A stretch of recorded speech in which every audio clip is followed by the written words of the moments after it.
Every summer, members of the Myaamia tribe of Oklahoma come together for their annual gathering. Here in the northeast corner of the state, they elect leaders, share knowledge, engage in cultural activities, and spend time with family members from across the U.S. The Myaamia people live in diaspora today, but they were once a village-centered people in the Great Lakes region. Their story is one of devastating loss, love, and perseverance. Yet, like a living flame, it's a story that continues to this day.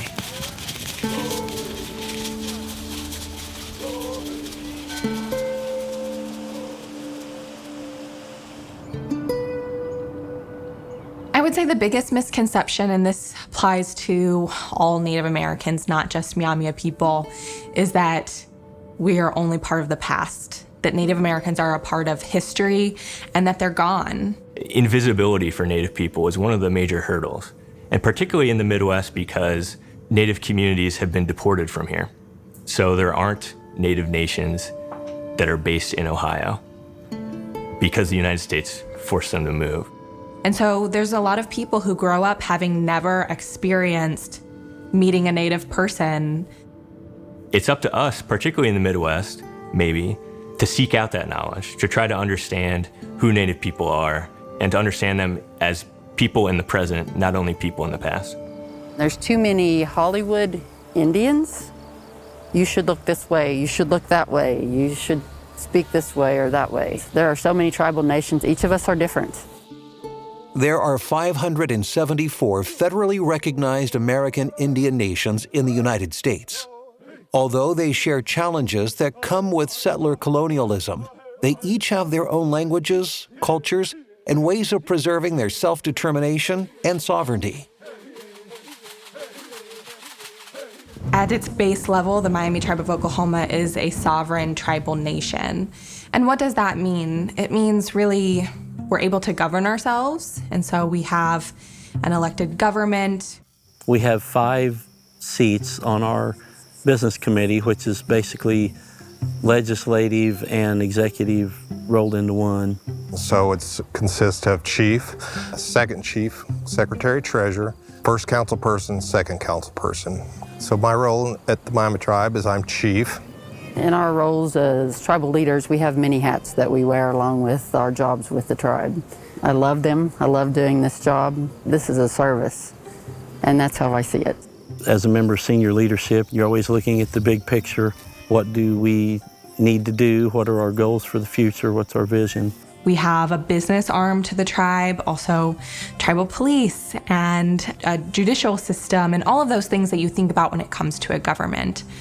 But at its core, I think the Myaamia tribe is its people, and its people are connected by this shared culture.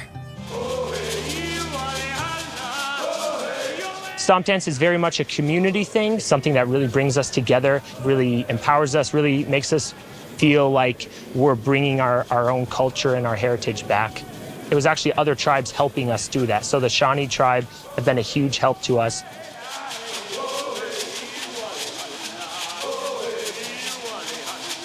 Here at Myaamia University, we have a variety of folks who are learning how to be lead callers for the men or shakers for the women. So there's a leader who's a male, and then there's a lead shaker who's a female. So she'll have cans on her legs or shells. Sometimes you'll see shells. And she sets the beat, and then the male calls out the songs. There's a fire in the middle, and so they're dancing in a spiral outside of that. And then, nobody's dancing differently. Nobody's standing out. It's about being the same and showing that unity, showing that kind of force together. So it's all about, again, this reclamation of our Myaamia knowledge and stepping into these cultural roles so that we can learn it ourselves and teach it out within our broader community.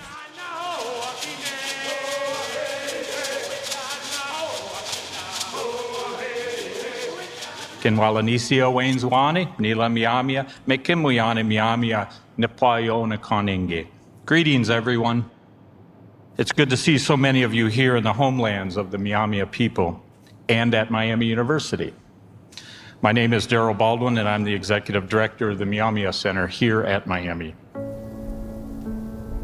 Southwest Ohio is home to the small town of Oxford and Miami University, the 10th oldest public institution in the U.S. Founded in 1809, it's a public research university with approximately 16,000 undergraduate students. The university has a unique and long-standing relationship with the Myaamia tribe. Today, we are gathered to celebrate 50 years of learning from each other, an important milestone. It's challenging to understand the magnitude of this relationship without the history of how we got here. And by history, I'm referring to the making of what we know today as the United States. The historical context for this relationship between the Myaamia tribe and Miami University begins with the signing of the 1795 Greenville Treaty by the Confederated Tribes of this region. That earlier history established land rights and set in motion a series of outcomes that would be felt for generations and continue to reverberate across time and serve as the basis for our work in revitalization today. One of the signers of the 1795 treaty on behalf of the Myaamia tribe was my sixth great-grandfather, Misconceptions. The treaty forced tribes to cede lands to the American government for what is today Western Ohio, which includes the lands that we stand on here today.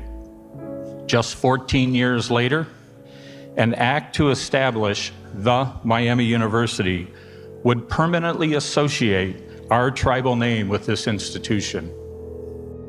In the fall of 1846, the Myaamia Nation was forcibly removed from their ancestral lands. They traveled down the Miami-Erie Canal, not far from the university, while classes were in session. After several weeks, they reached the Great Plains of what would later become Kansas. By the 1870s, the Myaamia tribe was moved again, further south into Indian Territory. These two relocations ultimately led to the placement of our current tribal headquarters and homelands in northeast Oklahoma. In the decades that followed, the federal government enacted policies designed to force assimilation and eradicate our language and culture. By the mid-20th century, we had lost our last language speakers, and much of our cultural practices had either ceased to be practiced or gone underground.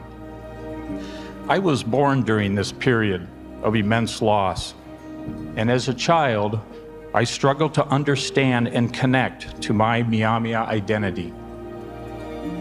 The flames of our national fire had dwindled to embers, and it became my passion in life to blow on those embers in hopes a flame might emerge again someday.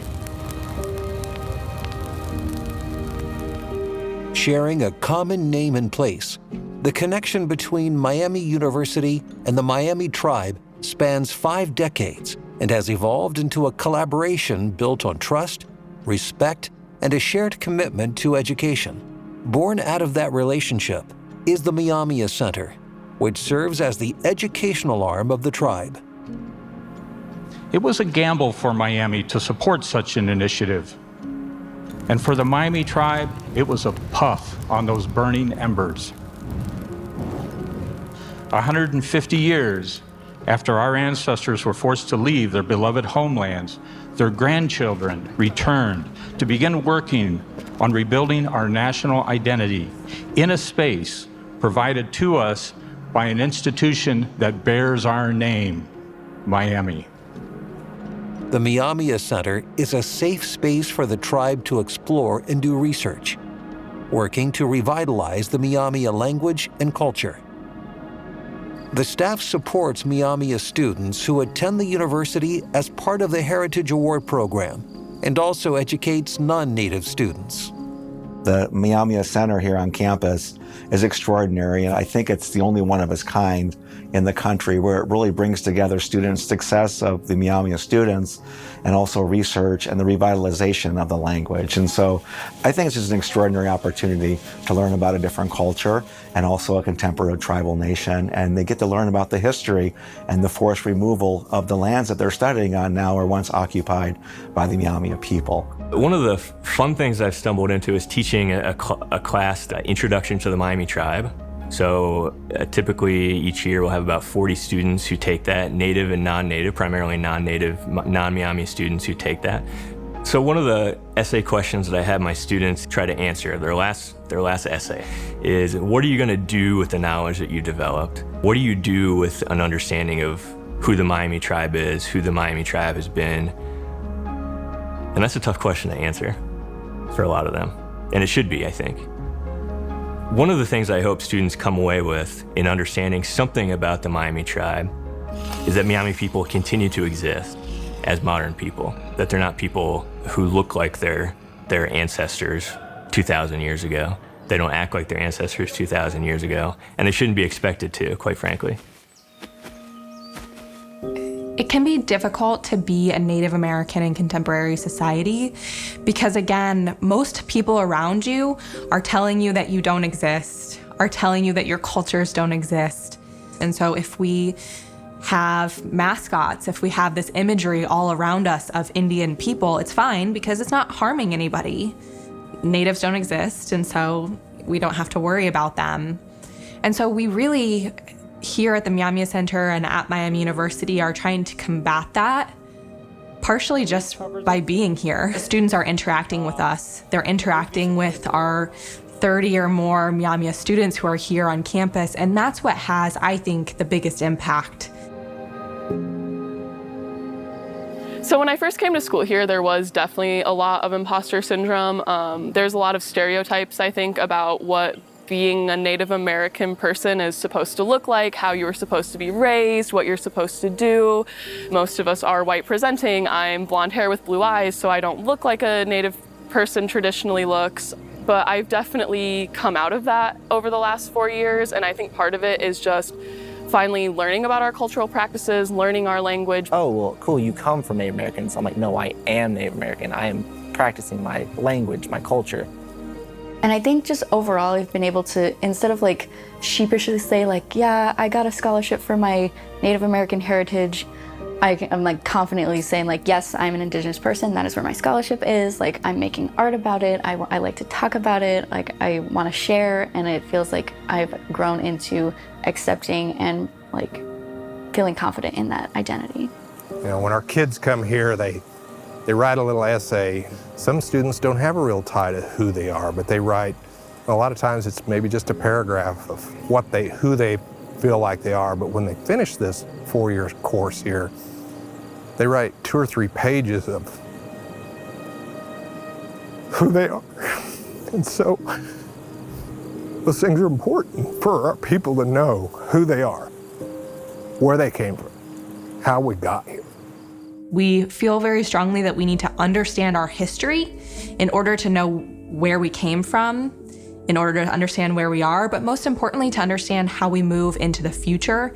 And that's the most important part for us is how are we today, a contemporary tribal nation that is striving to strengthen our sovereignty and our self-determination. And so whenever we're doing education, that's always the focus is on the contemporary.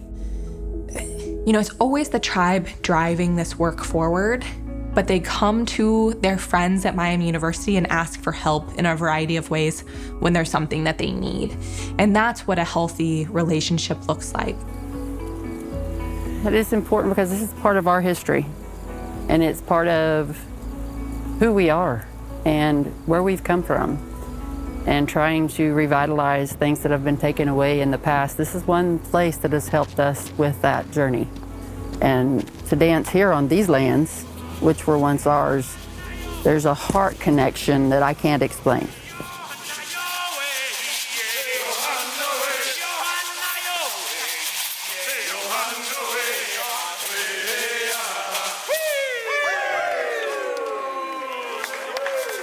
For nearly 200 years, we experienced decline in almost every aspect of nationhood.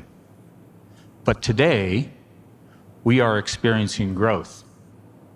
And that growth could not be where it is without our partnership with Miami University. What we are experiencing today is the power of Neepwaantiinki, learning from each other. This is what Te Pā Lindione Ne Hiteone, love and honor, produces when we commit our institutions to help us achieve a common purpose of learning from each other. Today, there are no longer just embers. There is a flame